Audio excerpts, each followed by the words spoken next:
नमस्कार, मैं आपका स्वागत है खाकी वाले गुरुजी। और हम बहुत उत्सुक हैं आपसे मिलकर यहाँ पे आके, जो आपको स्वामी ब्रह्मानंद सम्मान पुरस्कार मिला है। और हमारे पूरे लक्ष्य के मेंबर और राज क्षेत्र की जनता आपसे मिलकर बहुत खुशी हुई है। और जो आपका काम है शिक्षा के क्षेत्र में बहुत अनोखा है, जिसके लिए आपको ये अवार्ड मिला है। ये अवार्ड पूरे भारत में सिर्फ एक ही व्यक्ति को मिलता है, गिने चुने हुए व्यक्तियों को, जो बहुत ही अच्छा शिक्षा के क्षेत्र में काम किया आपने, उसके लिए आपको ये अवार्ड मिला है। तो हम आपसे ये जानना चाहते हैं सर कि जो आप शिक्षा के क्षेत्र में काम कर रहे हैं, आपको इसकी प्रेरणा किससे मिली? जय साथियों, मैं रंजीत यादव, रंजीत सुबह खाकी वाले गुरु जी। सर्वप्रथम स्वामी ब्रह्मानंद पुरस्कार समिति को बहुत धन्यवाद करता हूँ कि उन्होंने मुझे इस पुरस्कार के लिए चयन किया मेरा। और इस जो मेरी मुहिम चल रही है, मैं इंस्पेक्टर हूँ, अयोध्या में मेरी नियुक्ति है।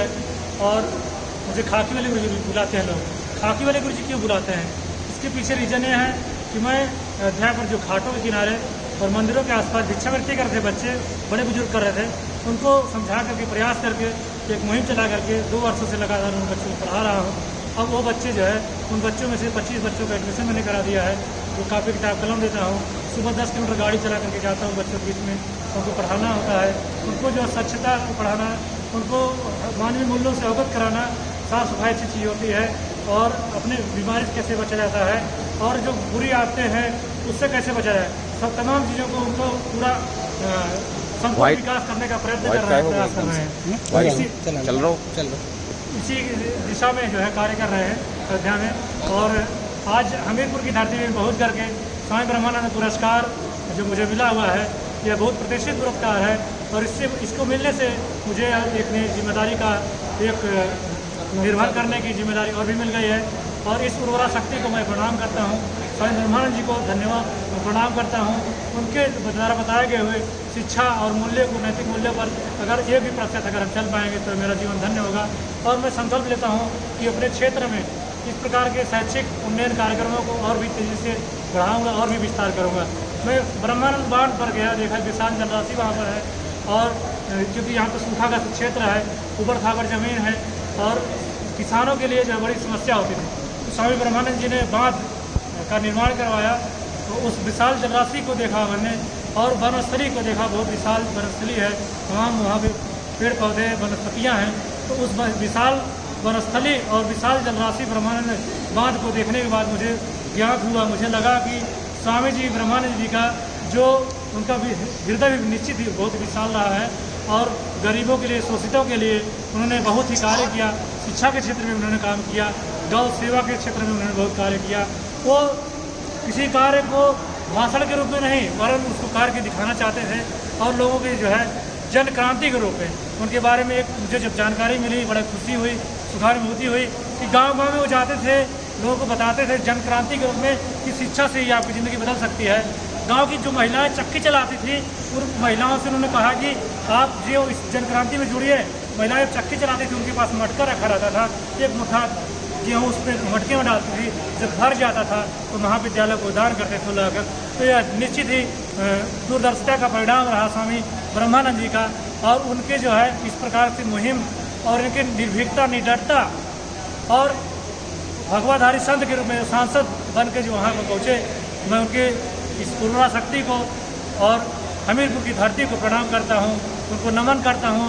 आज सच्ची श्रद्धांजलि देता हूँ स्वामी ब्रह्मानंद जी को कि आज इस धरती पर जो है स्वामी ब्रह्मानंद समिति के द्वारा इस प्रकार से अनूठे प्रयोग किए जा रहे हैं, और उनके नाम पर पुरस्कार दिया जा रहा है। बिल्कुल सही कहा सर आपने। और ये बहुत बड़ा काम कर रहे हैं आप, क्योंकि एक तरफ जहाँ पे शिक्षा के लिए लूट मची हुई है, बड़े बड़े स्कूल, बड़े बड़े कॉलेज, बड़े बड़े विश्वविद्यालय शिक्षा के लिए जनता को लूट रहे हैं, छात्रों को लूट रहे हैं, और शिक्षा के नाम पे उनको कुछ नहीं दे रहे हैं। एक तरफ देखा जाए आप ये बहुत बड़ा काम कर रहे हैं, जहाँ पे घाट पर जो भी बेघर लोग हैं, जो पढ़ने में असमर्थ हैं, उनको आप शिक्षा दे रहे हैं। तो वास्तव में ये सराहनीय कार्य है, हर कोई नहीं इसको कर सकता। आप जो कर रहे हैं इसके लिए हम पूरी स्वामी ब्रह्मानंद समिति आपको का धन्यवाद देती है। और हम अपने पूरे चैनल की तरफ से कोशिश करेंगे कि ये जो आपकी मुहिम है इसको और भी आगे बढ़ाया जाए, और आपकी मुहिम में और भी लोगों को जोड़ा जाए, ताकि वो लोग भी इस तरह से आगे बेघर बच्चों को शिक्षा दे सकें और वो बच्चे पढ़ के कुछ आगे बन सकें। उनको ये एहसास ना हो कि हमारा कोई नहीं है दुनिया में, हमारे माँ बाप नहीं है, अगर होते तो हम पढ़ सकते थे, हम भी आगे बढ़ सकते थे, हम भी खादी वाले गुरुजी बन सकते थे। तो हम चाहते हैं ऐसा किसी को महसूस ना हो। हम मतलब मैं अपनी तरफ से तो कोशिश करता हूँ, अपनी तरफ से पूरी कोशिश करूँगा कि किसी न किसी बच्चों को निःशुल्क शिक्षा दूँ और आगे बढ़ा सकूँ। तो अगर ये चैन हम आगे बढ़ाएंगे, एक के साथ एक आगे बढ़ेगी, तो शायद दुनिया में कोई भी ऐसा बच्चा ना हो जो अशिक्षित रहे।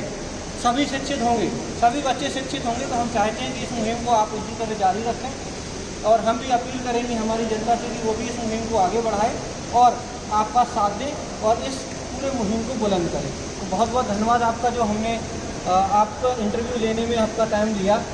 नहीं, बहुत धन्यवाद, आपने अमूल्य समय लिया इतना। और हम अपील करते हैं इस चैनल के माध्यम से कि आपके आसपास भी ऐसे होंगे बच्चे जो स्कूल नहीं जा पा रहे हैं, जो उनको सहायता की ज़रूरत है। ऐसे तमाम लोग हैं जिनको छोटी छोटी सहायता की ज़रूरत है, उनको निश्चित रूप से सहायता प्रदान करिए।